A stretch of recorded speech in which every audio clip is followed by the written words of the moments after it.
think it's the Russians underscoring the professionalism of their approach to this tragic conflict that um, you know their task is to demilitarize Ukraine and to reduce the threat posed by Ukraine to both the Russian military and the Russian civilian population. Unfortunately, Ukraine has shown a proclivity for targeting Russian civilians, either through drone attacks, through artillery attacks, or direct attacks. The invasion of Kursk has uncovered horrific crimes carried out by Ukrainian soldiers on the ground inside Russia against Russian civilians.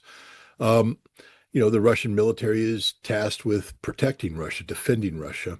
And in this case, uh, they are striking targets that are directly related to the threats posed by Ukraine to Russia, targets related to the production of military equipment, targets related to the training of soldiers are who have either gone into Russia or are planning to go into Russia.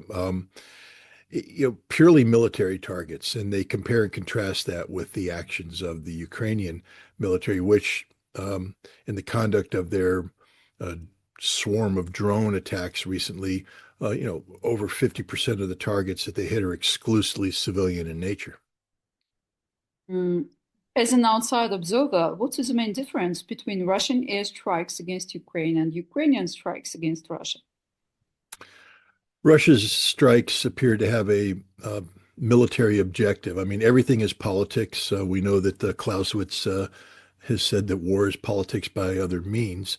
And so ultimately, Russia's military objectives are linked to Russia's political objectives, which, involve a number of things: demilitarization, denazification, neutrality of Ukraine, etc.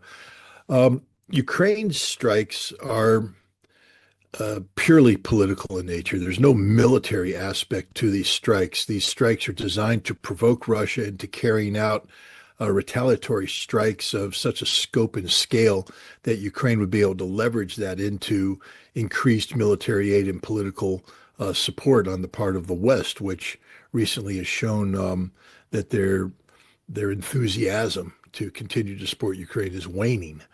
So Ukraine's actions are provocative in nature, deliberately provocative in nature, trying to get Russia to overreact so that Ukraine can paint Russia as, you know, a as a military aggressor who violates international law, things of that nature.